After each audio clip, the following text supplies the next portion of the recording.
The sound of Claire's high heels echoed in the sterile silence of the room as she strode towards me, a stack of papers clenched tightly in her hand. The sharp corners of the annulment papers peeked out, as if they were a badge of honor for her. She stopped, planted her feet firmly, and waved them in my face like a victory flag. "Well, Daniel," she said, her voice dripping with a mix of condescension and glee, "I hope you like that battered old recliner you've been sitting in, because it's all yours now. You're going to need it when you're living in a rundown apartment with nothing left." I didn't respond. Part of me wanted to scream, to ask her how she could throw it all away.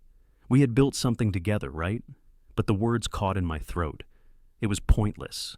She had already made up her mind, and no amount of pleading would change it. "That's it, isn't it?" she continued, pacing in front of me now. "You're a failure, Daniel, and you don't even know how to admit it.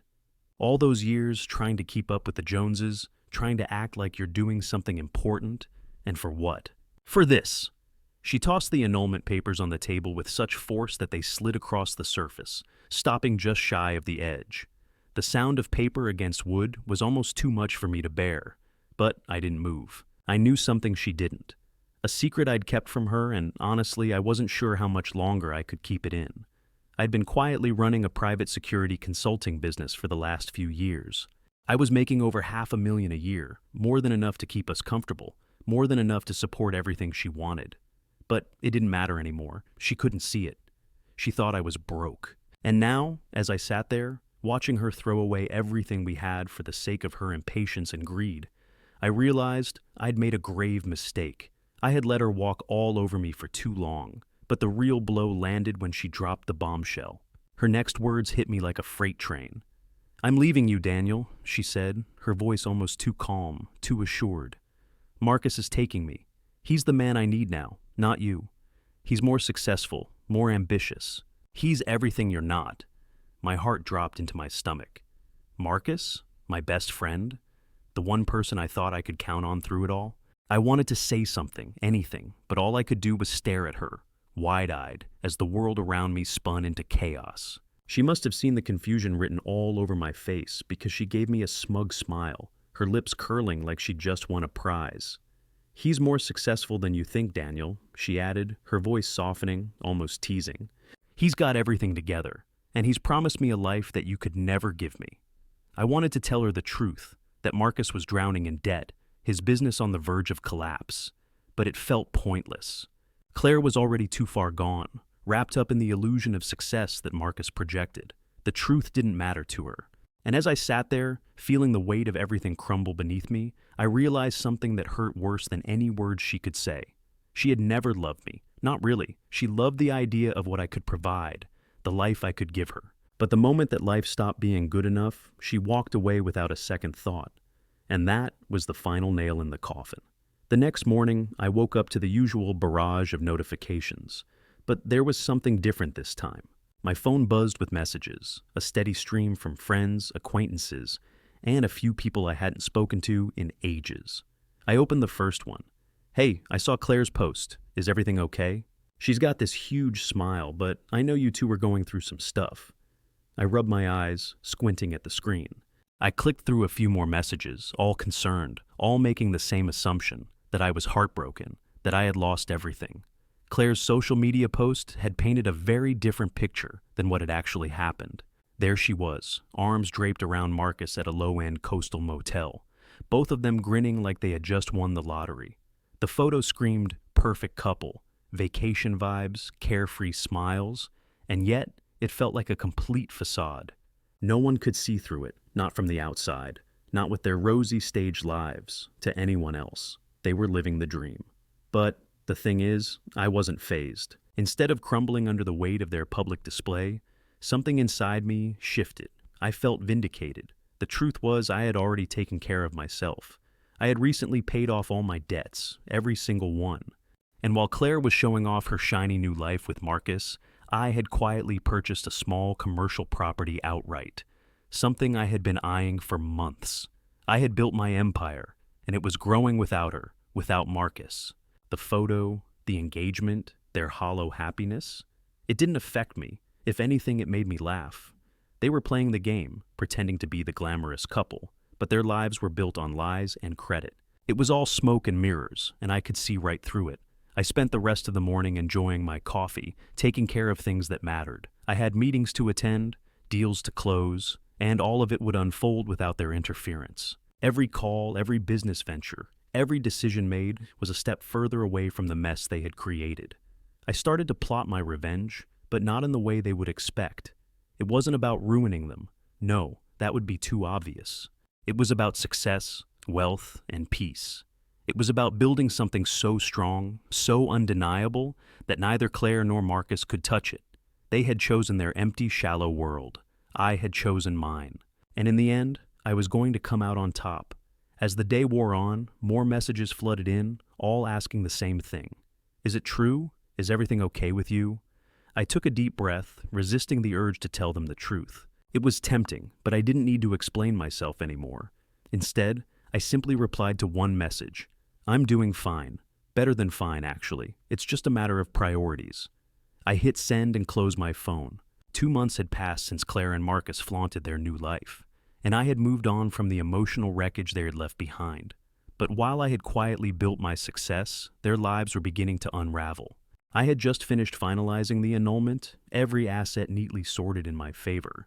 When the news broke, Marcus was fired from his consulting job, the victim of a scandal that was making waves across the city. Expense reports were falsified, client entertainment had crossed the line into unethical territory, and suddenly the polished image of Marcus, the successful businessman, was revealed to be a house of cards, waiting to fall. I sipped my whiskey by the poolside of my newly purchased villa, letting the cool evening breeze wash over me. The last few months had felt like a slow release of tension, a gradual unfolding of events I had no control over. But now, as I watched Marcus and Claire's world collapse, I couldn't help but savor the feeling. I had never been someone who lived for revenge, but in this moment, watching them spiral, I realized it wasn't about revenge. It was about freedom. It was about the power I had claimed over my own life, over my future. Mutual friends who had once whispered behind my back, assuming I was broke or failing, began to reach out, shocked by the change they saw in me. They'd heard the rumors Claire had spread, that I was living paycheck to paycheck, barely scraping by. They were stunned when they saw me, successful, thriving, and unrecognizable from the man I once was in her eyes. The contrast was clear. Claire's lies about my financial ruin didn't align with the life I was now leading. For the first time, I saw their version of me for what it was, empty. A projection built on their assumptions and greed. My life was far more than they had ever imagined. But it wasn't just about me proving them wrong. I could see it now. Marcus and Claire had chosen a path paved with lies. They had built a beautiful, shiny image, but underneath, it was all crumbling. The cracks were showing, and all I had to do was stand back, watch, and let karma tighten its grip.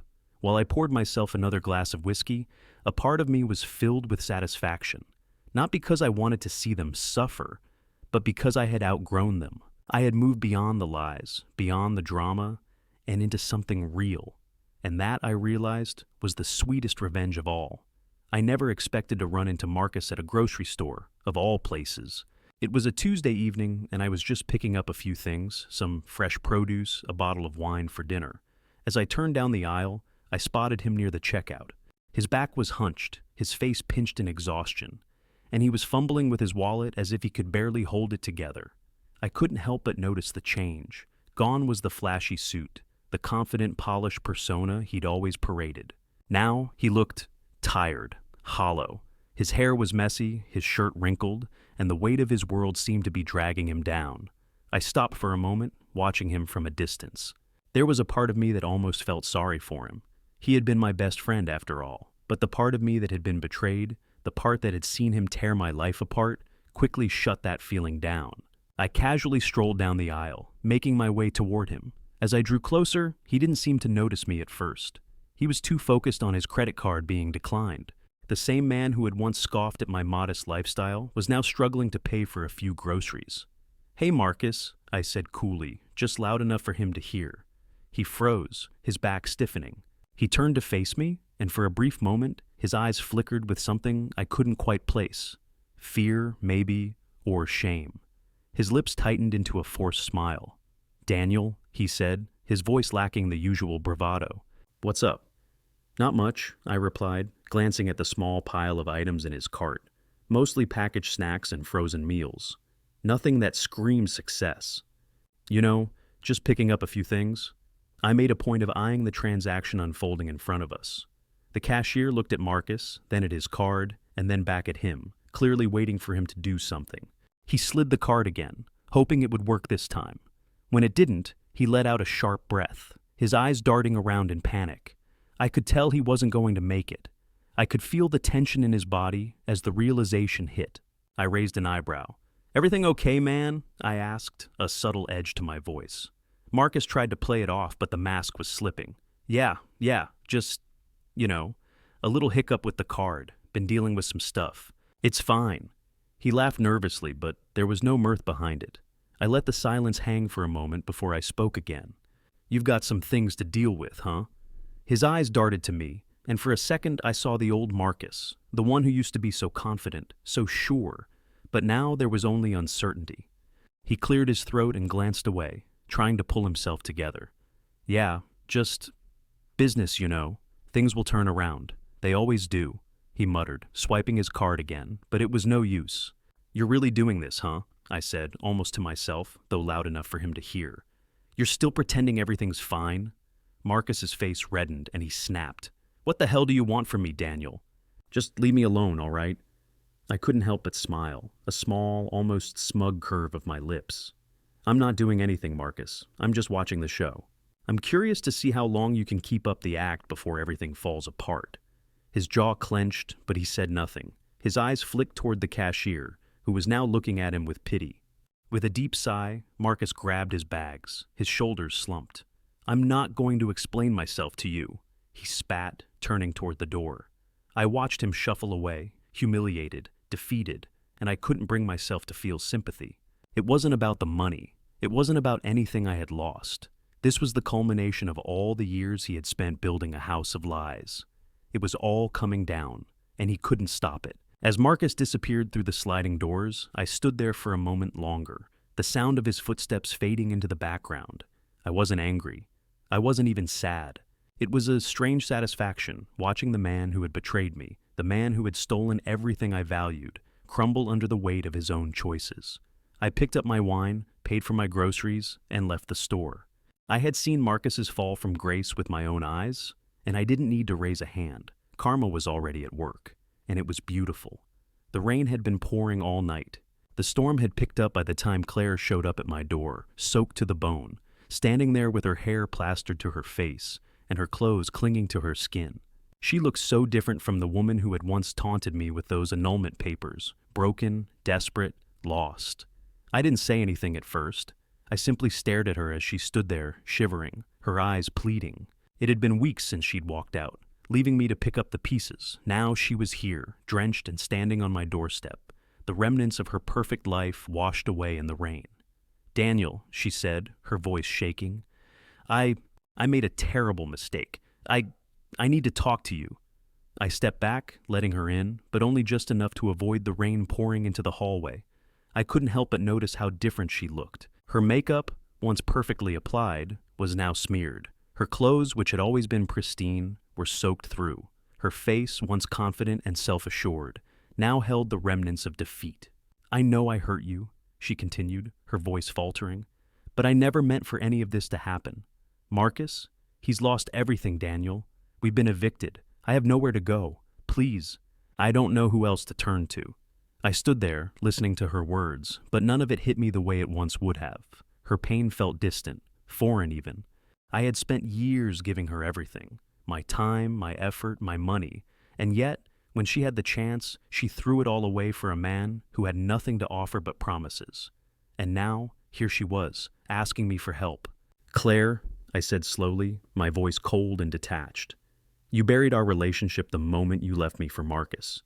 You've made your choice. You've made your bed, now you'll have to lie in it." Her face crumpled, and she took a shaky step forward.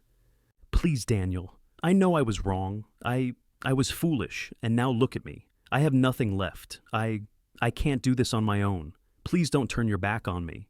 Her desperation hung in the air, but there was something else there too. The faintest trace of venom, just waiting to lash out. I could feel the old Claire beneath the surface, the one who used to manipulate with a smile and a few well-placed words.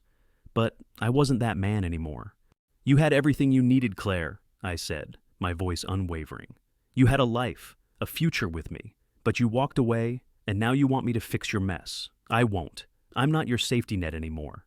Her eyes flashed with something dangerous. "You'll regret this, Daniel," she spat, her voice venomous now. "You think you're so much better than me?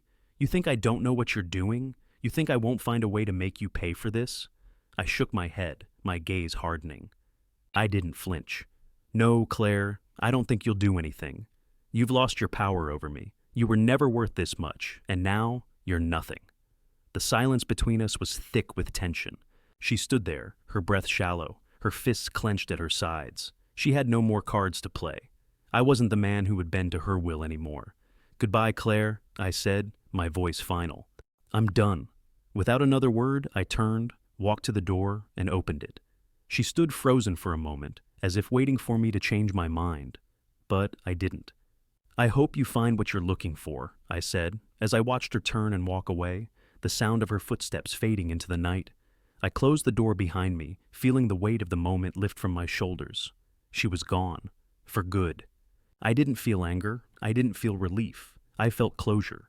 It had only been a few weeks since Claire's desperate attempt to return to me, but the situation was already escalating. The truth was, she didn't want me back because she missed me. She needed me because everything she had built with Marcus was crumbling faster than she could admit. And she wasn't taking it well. Not at all. I first heard the rumors on a Tuesday morning, over coffee with a colleague. We were discussing an upcoming project when her phone buzzed on the table. She glanced at it, then looked up at me, hesitant. "Everything okay?" I asked, sensing the shift in her mood. She sighed, setting the phone down. "I think you should know there are some stories floating around. Apparently, Claire's been telling people you're homeless, that you lost everything." She chuckled, though it was strained. "I thought you might want to clear that up." I didn't have to ask her for details. I already knew where this was going. It had to be Claire. She had nothing left to control me with, so she was trying to ruin my reputation, painting me as a man broken and desperate. I wasn't worried about the rumors. They couldn't touch me anymore. Not with the new business venture I'd just closed on, the first of many to come. I'd been too busy focusing on building my empire to even entertain the idea that I might have to defend myself against Claire's lies. Instead of being consumed by the damage she was trying to inflict, I felt a strange sense of liberation. I had always let her define me, make me question myself, but not anymore. She could spread all the rumors she wanted. She had no power over me.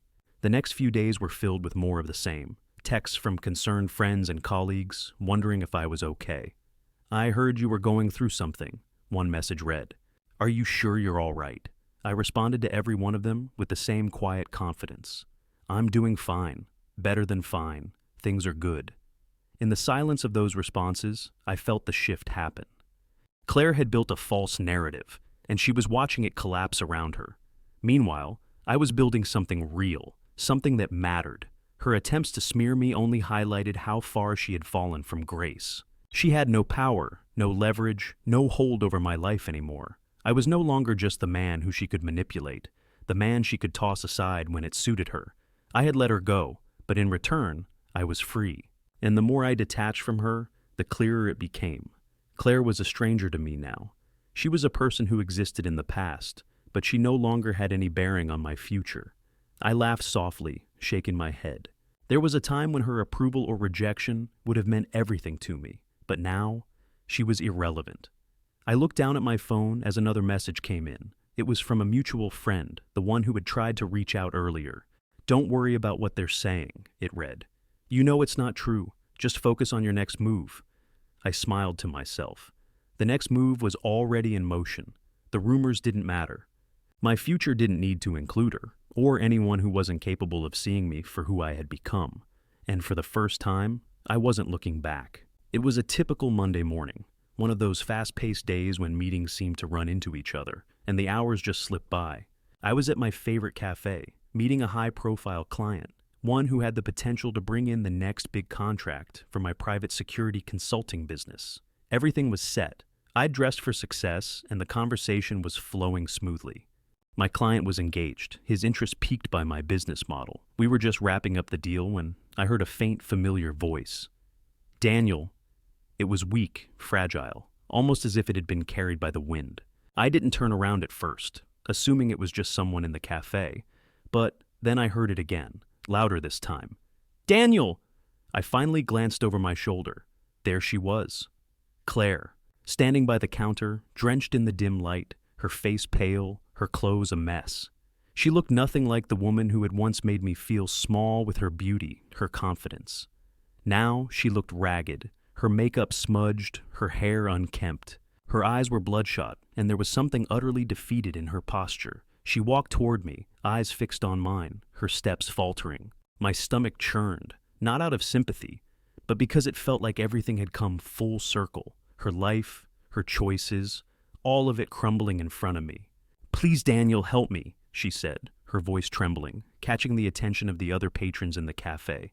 I've made a huge mistake. I need you. I'm sorry. Please, I need someone to help me. My client, who had been watching the exchange with a hint of surprise, cleared his throat, awkwardly glancing between us. I could tell he was unsure how to respond, but I wasn't here to explain myself to anyone. This was my moment, my deal, not hers.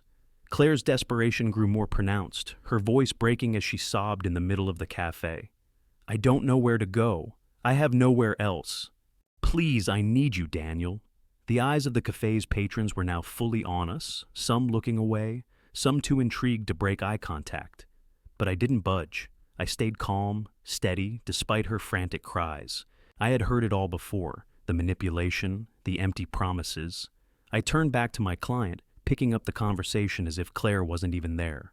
So, about the terms of the contract, I said, my voice cool, businesslike. Claire's sobs only grew louder, but I didn't acknowledge them. The sound of her weeping seemed to make the air heavier, but I refused to let it affect me. I made the conscious decision to shut off the part of me that still cared. She was still standing there, her eyes wide with shock as I ignored her presence. When I didn't respond, she finally broke. You can't just ignore me, Daniel, she shouted, but it wasn't the confident Claire I remembered. It was a broken woman, exposed in front of a crowd. I need you to help me. The humiliation was too much for her. She turned and ran out of the cafe, her sobs echoing in the background as she disappeared through the door. I didn't feel the need to chase after her, didn't feel the need to say anything at all. My client, clearly impressed by my composed demeanor, leaned in to finalize the deal. I'm glad we could work this out. You know, I respect your calmness under pressure. I smiled, nodding, still feeling the weight of Claire's public breakdown. It didn't affect me the way it would have before.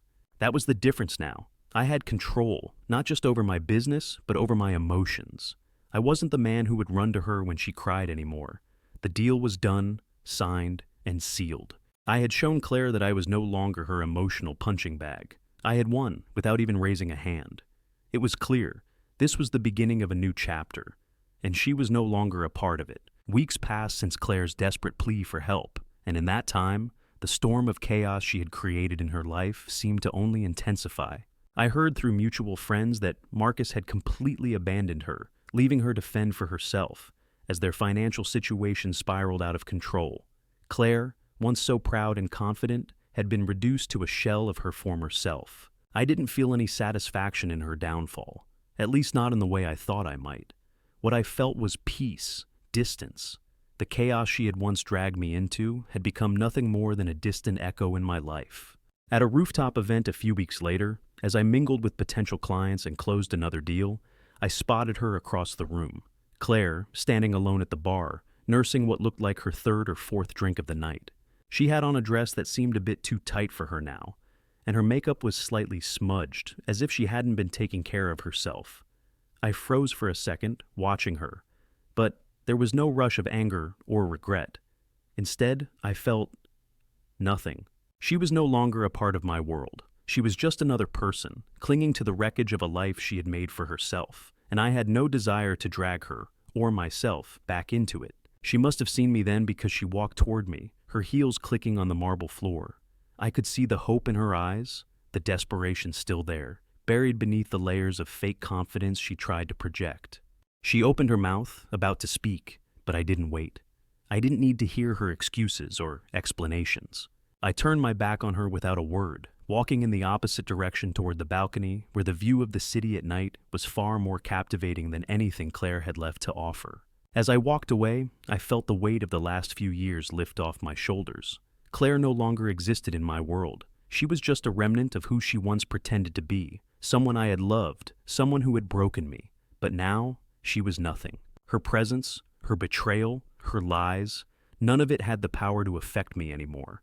As I stepped outside and looked out over the city, the breeze cool against my face, I realized something important.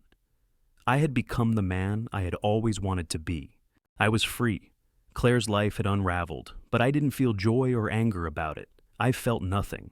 It was her doing, not mine, and her downfall wasn't mine to claim. I had built something far greater than her, something far more valuable, my future. And with that realization, I felt the last ties to her snap. The chapter that had once consumed so much of me was now closed, and I was ready for the next one. It was a crisp autumn morning when I sat back in the leather chair of my corner office, looking out over the city skyline. The sun was just starting to rise, casting a soft golden glow over the glass towers and the busy streets below. The world was waking up, but for me, everything felt different. I had made it. My empire was expanding. Contracts were coming in faster than I could sign them, and the life I had always envisioned, one of success, wealth, and power, was finally becoming my reality. A few days ago, I had flown first class to a meeting in Paris. Another lucrative deal, another step forward. I had everything I needed now, freedom, peace, and the satisfaction of knowing I had built this on my own terms. No one else's opinions, no one else's expectations, just mine. Claire's name barely crossed my mind anymore. When friends mentioned her state, her struggles, how she had fallen from grace, I didn't feel any anger, pity, or satisfaction. I felt nothing. She had betrayed me, cast me aside, and assumed I'd crumble. But instead of chasing after her, instead of trying to fix what was broken, I had focused on myself. I had worked relentlessly, grown my business, and rebuilt my life. She had been a part of that life once, but now she was nothing more than a footnote in my much larger narrative. I reached for my phone, briefly checking messages. A friend had sent me an article about Claire. She was working some menial retail job now, a stark contrast to the life she had always flaunted. The irony of it didn't hit me the way it once would have. Her world had collapsed, but it was no longer my concern. I closed the article, leaning back in my chair, and for a moment, I just took it all in. The success, the peace, the realization that I had outgrown everything she had been. I had been at her mercy once, but now I was the one who had the power. A knock at the door broke my reverie. I smiled, feeling the weight of the moment settle into my chest. Life was good. No, it was better than good. It was exactly as I had always imagined it would be. "Come in," I said, looking at the door. As the door opened, I felt that same sense of clarity. I had left the past behind. It didn't haunt me. It didn't define me. I wasn't going to waste another second thinking about Claire or Marcus or anyone else who didn't deserve my attention. I was focused on the future, on the next chapter. The sun kept rising, and with it, my life.